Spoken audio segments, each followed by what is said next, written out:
Selamat sore. Ini sudah nyaman sekali di sini. Ini di tempatnya Mas Awang. Kita kali ini mau ngobrol tentang sebuah kota, arsitektur kota, arsitektur rumah dan bangunan gitu ya. Kita akan mengenal apa itu arsitektur, kemudian bagaimana peran arsitektur bagi kehidupan manusia gitu ya. Dan ngomongin tentang Grobogan gitu, karena kita rasa Grobogan itu nggak punya landmark atau icon yang kita rasa bisa menggambarkan sebagai visi kabupaten kita. Bahkan kalau orang luar kota masuk ke Purwodadi misalkan, ya yang diingat mungkin kuliner, mungkin jalannya jelek gitu ya, itu malah jadi city branding Grobogan gitu loh.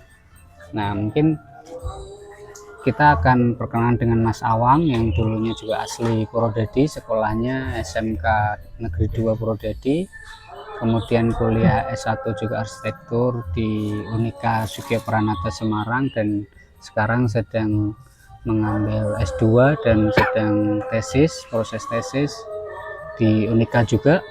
Nah, Mas Awang bisa menjelaskan mungkin kepada pemirsa tentang arsitektur itu apa sih, dan perannya itu bagi manusia itu bagaimana, untuk apa gitu arsitektur hadir. Jadi mungkin kita bahas di topik satu dulu ya. Peran arsitektur terhadap terutama pada masyarakat, terhadap lingkungan. Nah, itu kita biasanya arsitektur itu ada bertugas untuk menciptakan suatu lingkungan binaan. Nah, lingkungan binaan itu emang sengaja lingkungan yang emang kita create biar orang bisa nyaman di situ. Kita bisa menciptakan fungsi sesuai kegunaan. Nah, terus kita juga menciptakan sesuatu yang emang kalau bisa dibilang itu, nah Tuhan itu menciptakan dunia gitu ya. Nah, kemudian arsitek yang akan meneruskan kayak gitu. Nah, itu sebagai simbol kita sih yang kita pegang kayak gitu. Nah, cuma ada beberapa hal yang emang harus kita sampaikan gitu. Nah, dalam berpraktek biasanya kita itu melihat berbagai aspek kayak gitu. Di antaranya kita melihat suatu terutama contoh kita bangunan gitu ya. Nah, kita harus sesuai fungsi. Terus kemudian kita harus sesuai kaidah-kaidah yang emang kita pikirkan kayak kontekstual dan sebagainya. Nah, itu emang benar-benar kita harus matang. Atau kita bisa lihat kayak gitu sebenarnya. Nah, arsitektur itu tidak lepas dari self development kayak gitu. Jadi ketika kita membuat sesuatu itu harus ada alasannya. Nah, alasannya itu apa? Nah, itu yang harus kita gali. Jadi kita dalam berpraktek itu nggak bisa kayak semisal yaudah kita mau bikin sesuatu yaudah yang penting bagus kayak gitu. Nah, kita nggak boleh kayak gitu dalam dunia arsitektur. Nah, kita membuat itu ya harus ada alasannya. Apakah ini akan menambah suatu fungsi ruang untuk orang bisa belajar atau orang bisa berolahraga, atau emang kita harus menciptakan sesuatu yang emang itu tuh bisa dinikmatin kayak gitu. Baik secara visual, indera visual, ada kita indera perasa kayak kita meraba dan sebagainya, itu kita pertimbangan juga kayak gitu. Itu adalah tugas kita. Nah, terus kemudian yang kedua itu dalam melihat arsitektur kota gitu ya. Nah, perkembangannya itu cukup luar biasa, terutama di daerah-daerah gitu ya. Nah, orang itu berlomba-lomba ingin membangun untuk membuat kotanya menjadi bagus kayak gitu.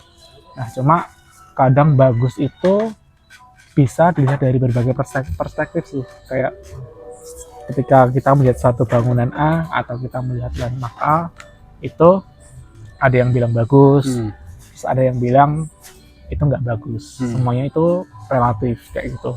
Nah, yang harus kita gali itu fungsionalnya. Nah, kenapa sih bisa dibikin kayak gitu?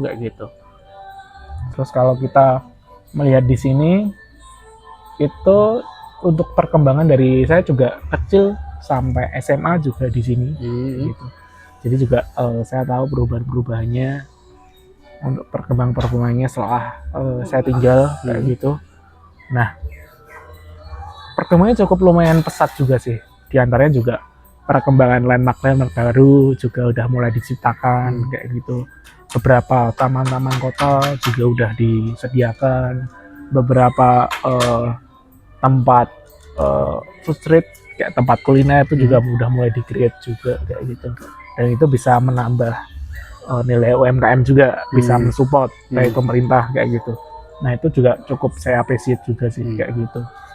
Nah cuman mungkin ada beberapa hal ketika saya mengunjungi di suatu tempat kayak gitu, mungkin ada beberapa ya kaidah-kaidah yang kita di sini kan berbicara standar kayak gitu ya, standar kenyamanan. Nah itu ada beberapa hal yang emang masih harus kita pertimbangkan, perhatikan, terus kita harus benar-benar detail dalam hal itu sih kayak gitu. Case-nya mungkin bisa disebutkan nggak apa-apa sih, kan kalau sebelumnya saya memang sudah pernah ketemu sama Mas Awang, ngobrol gitu kan. Salah satu yang saya ingat case-nya mungkin itu ya yang saya sebut jembatan penyeberangan cicak itu, yang di Adipura itu loh ya. Nah Iya, itu kan iya, Mas Awang dulu pernah bilang kalau di trotoarnya saja itu ada semacam pondasinya untuk nanam, ya itu jembatan penyeberangan cicaknya lah. Nah itu di tengah jalan pedestrian gitu loh, di tengah jalan utama juga Nenggon Adipura itu. Nah mungkin seperti itu, atau ada case yang lain Mas Awang bisa kita masuk ke case-nya. Untuk case terutama satu itu, nah saya juga nggak mau ngomentarin untuk desain itu bagus atau enggak ya, karena itu bukan ranah saya untuk menjustifikasi. Nah, yang saya lihat di sini itu adalah sebuah fungsionalnya, sebuah keamanannya. Kayak gitu. Nah kita lihat ada beberapa structure yang emang itu berada di tengah jalan, nggak di tengah sih, persis di pinggir, cuma itu bisa menjadi bahaya juga. Kalau kita bisa melihat standar, mungkin bisa dicek juga sih kayak gitu. Nah itu juga bahaya juga bagi pengendara kayak gitu.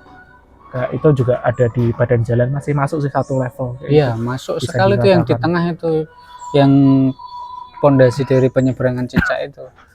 Kemudian gini Mas, apakah itu sebagai tanda bahwa sebenarnya pembangunan kotanya itu tidak didesain, kita nggak punya grand design yang matang gitu ya, tentang landmarknya tadi, tentang detail spesifikasinya, itu kan pasti kan ada DED-nya kan, bangunannya ada gambarnya. Apakah memang itu bisa salah satu jadi penanda? Sebenarnya itu baik lagi yang saya bilang di awal tadi. Nah riset itu diperlukan. Nah mungkin bisa aja ini asumsi saya ya, kayak semisal hal kayak gitu tuh bisa aja sering terjadi, ada apabila itu hal yang wajar lah.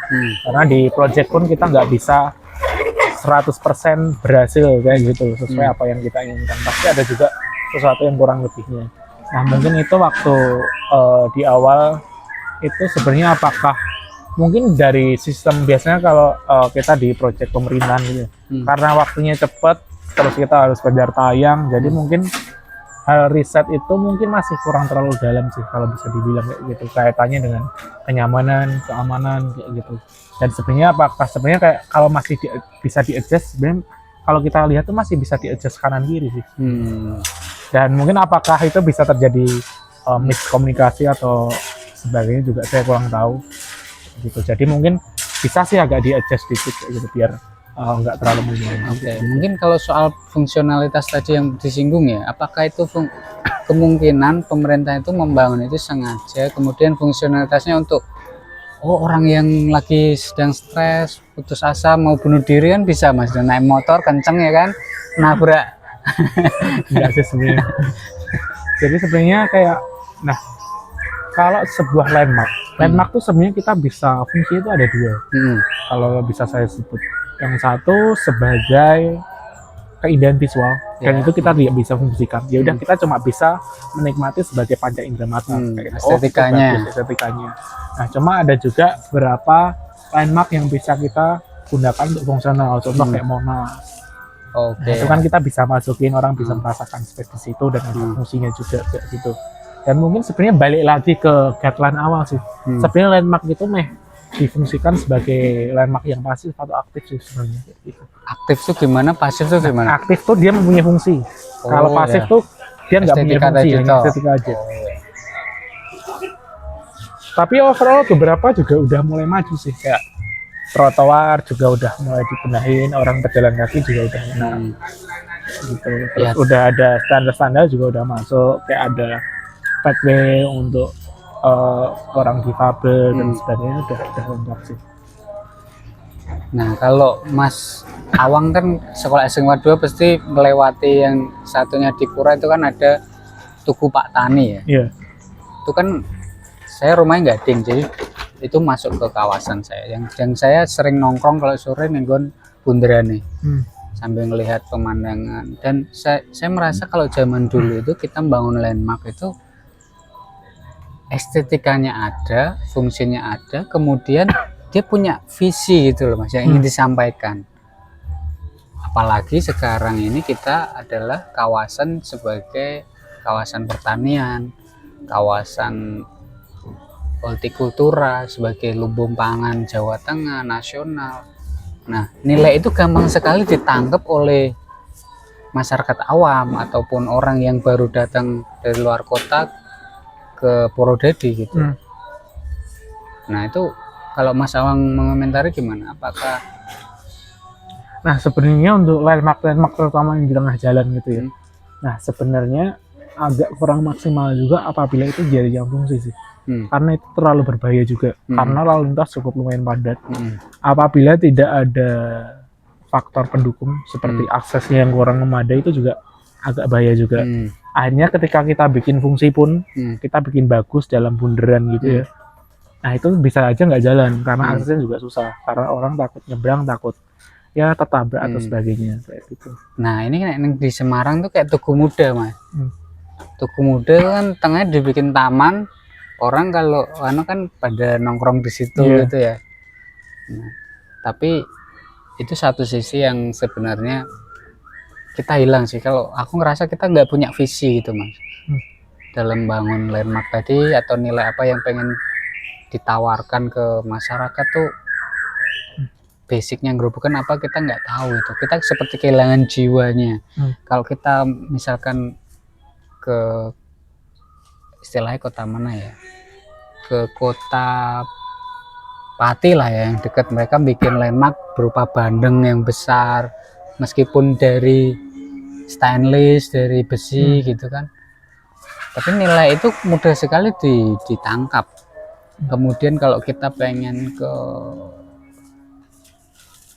Jepara, ukir-ukiran, pasarnya itu juga dibikin yang apa namanya, panel, tapi yang sekarang diukir menggunakan Mas, yang besi tipis itu loh, yang dilas itu loh. Nah, kayak gitu-gitu dengan bentuk batiknya, ukirannya.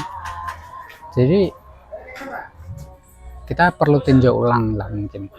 Kemudian gini, hal yang kedua Mas yang perlu kita bicarakan adalah fungsi arsitektur sebagai membuat manusia lebih nyaman tinggal di kota itu, gitu ya.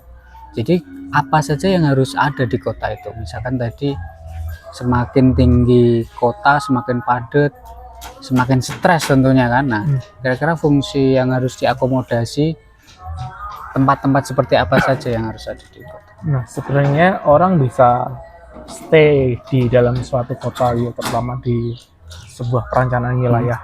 Itu sebenarnya banyak faktor.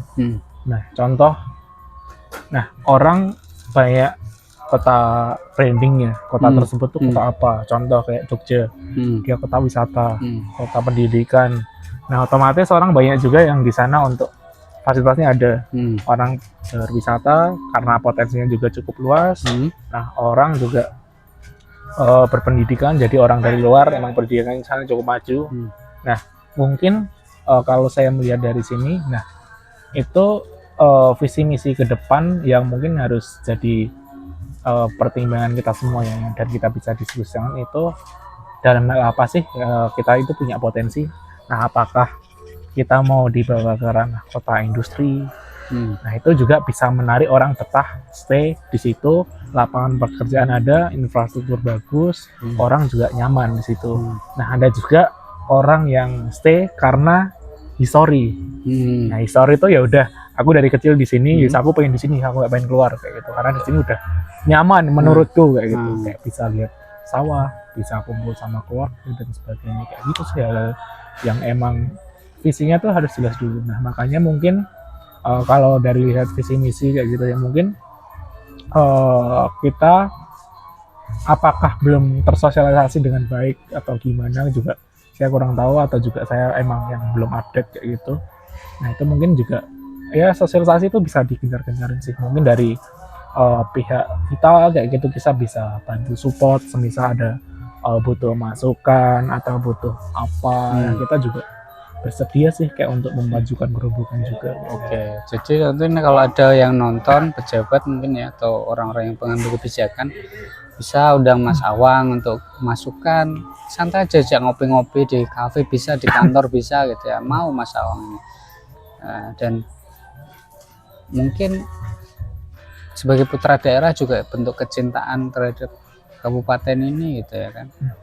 Nah kemudian yang ketiga Mas, kira-kira kalau sebuah kawasan gitu ya, apalagi permasalahan Grobogan kan kebanjir, kekeringan, nah, itu dari sisi arsitektur apa yang harus disiapkan? Sebenarnya baik lagi sih riset itu tadi. Nah sebenarnya air dari sini itu berasal dari mana sih? Nah itu yang harus kita cari tahu. Nah, apakah itu dari air hujan atau emang itu tuh dari kiriman kayak gitu. Nah yang harus kita kaji setelah kita udah tahu permasalahan tersebut ya, ketika emang itu dari curah hujan, nah apakah hitungan dari teman-teman tim teknis lain, contoh kalau kita berpraktek di dunia arsitektur gitu kan, kita nggak cuma bisa seorang diri, contoh kita juga mengandalkan untuk orang MEP, orang geoteknik, orang sipil juga. Nah itu biasanya kita kolaborasi kayak untuk mencari suatu permasalahan tersebut gitu.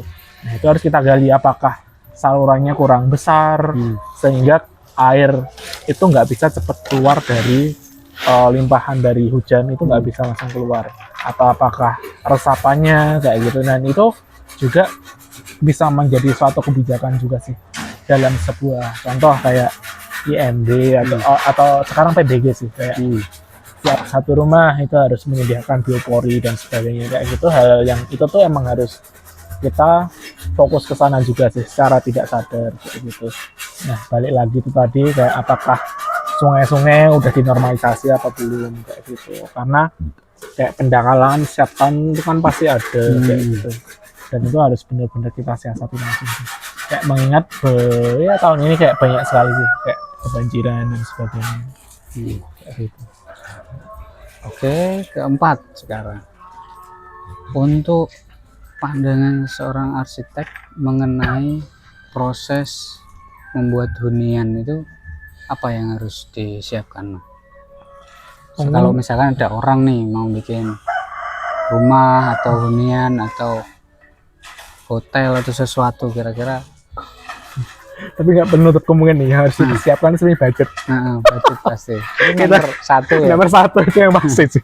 Kalau nggak ada budget udah pasti nggak terrealisasi kayak gitu. Bener.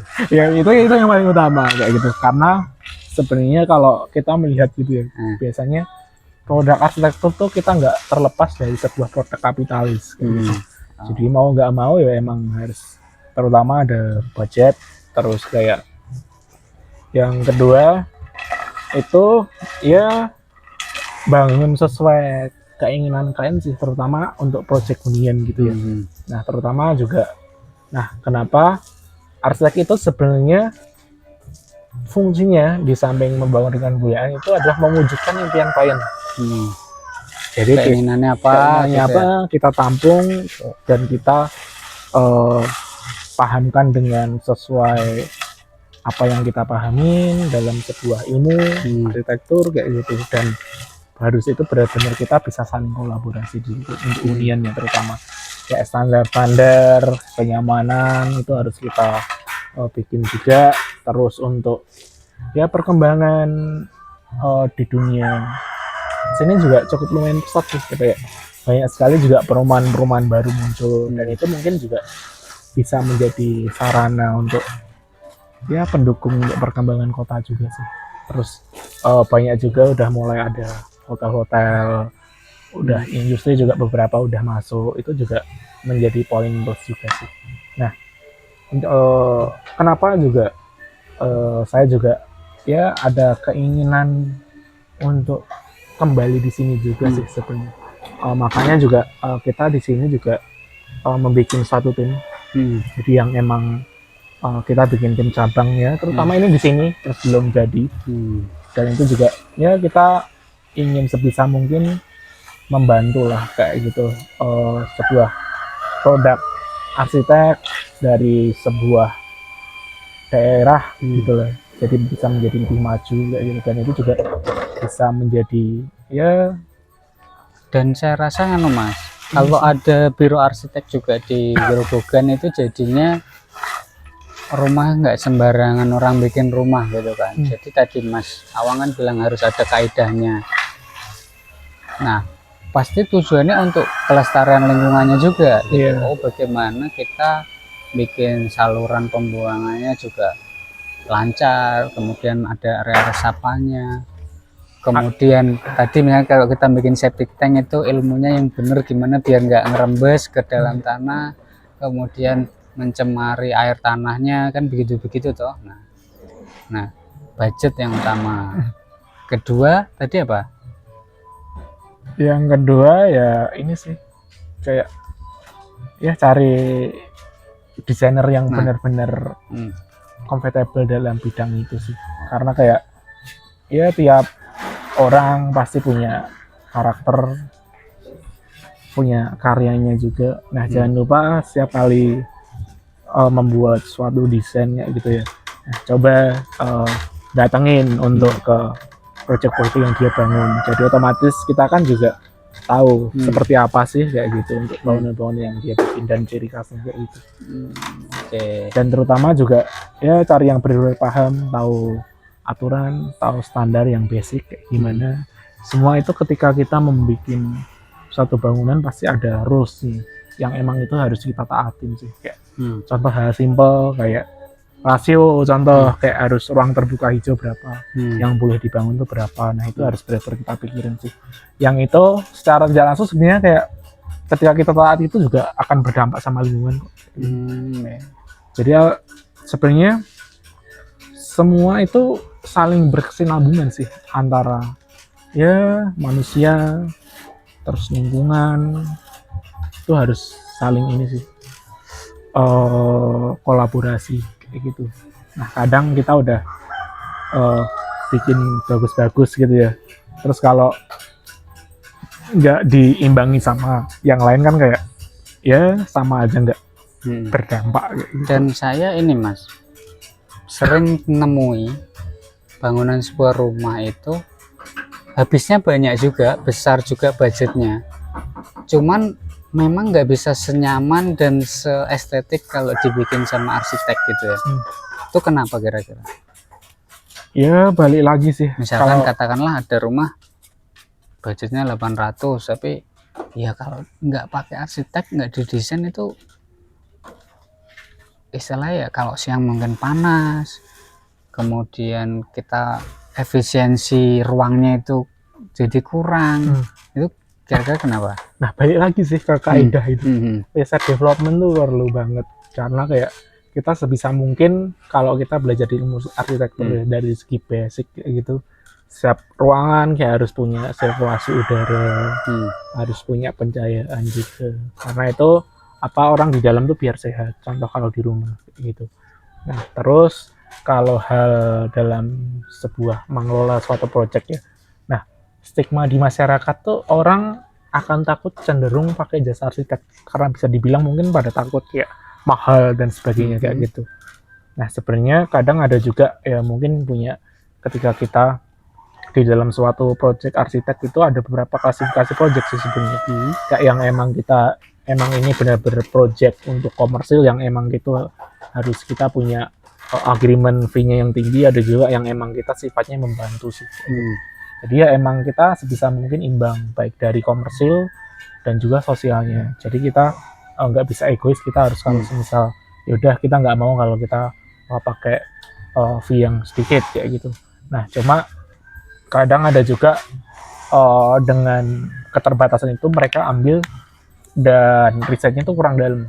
Ya udah, karena budgetnya sedikit, ya wes kita bisa bikin sebisanya kayak gitu, kayak risetnya kurang, kayak ya lupa nata untuk sirkulasi udara terus kayak gitu. Jadi mungkin hal tersebut sih yang mungkin sering miss. Nah, dan juga saya berharap juga ya semuanya bisa dapat arsitek yang bagus, dapat kontraktor yang bagus juga. Nah, kadang juga itu kita saling ini sih, kolaborasi aja. Oke. Kalau saya ngamati salah satu juga ya di luar kota dan di Grobogan ini, kalau di Grobogan tadi kan Mas Awang bicara tentang ada mungkin kerja-kerja sosialnya juga di arsitek itu. Oh, tahu ini proyek komersil dan enggak. Nah, kalau misalkan ada masjid yang ingin juga didesain gitu sama Mas Awang atau sama tim, itu kira-kira gimana? Kemudian biar masjid di Grobogan ini auranya, warnanya itu beda-beda gitu. Kan kita selama ini identik masjid tuh selalu banyak detail apa ya namanya, ukiran, carving, kemudian menara yang tinggi sekali, yang bentuknya kubah gitu ya. Nah, mungkin kalau Mas Awang ada orang yang pengen menghubungi Mas Awang, kemudian oh ini ada masjid Mas, kalau mau didesainkan gitu bisa nggak, atau menghubungi siapa, kemana? Oh ya, bisa sih kita bantu untuk proyek-proyek sosial kayak gitu, dan biasanya kita juga nggak terlalu mementingkan fee desain kayak gitu, karena di situ kita juga sifatnya membantu kayak gitu, biar ya ada suatu perkembangan sih dalam sebuah hal desain kayak gitu. Nah, kadang juga penanda suatu kota itu kalau kita bisa lihat bangunannya bagus-bagus kayak gitu dan unik-unik, dan itu sebenarnya kayak arsitektur tuh itu produk suatu penanda zaman sih sebenarnya. Ya. Misalkan ini saat ini lagi pada gemar bikin rumah yang modern ya kan, Japandi, minimalis gitu-gitu ya. Oke. Nah, sebagai penutup untuk pembicaraan kita kali ini mungkin ini Mas, kira-kira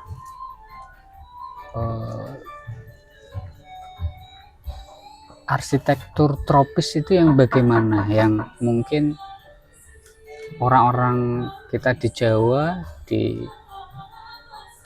Purwodadi khususnya, biar kita juga tidak kehilangan nilai lokalitas kita gitu loh.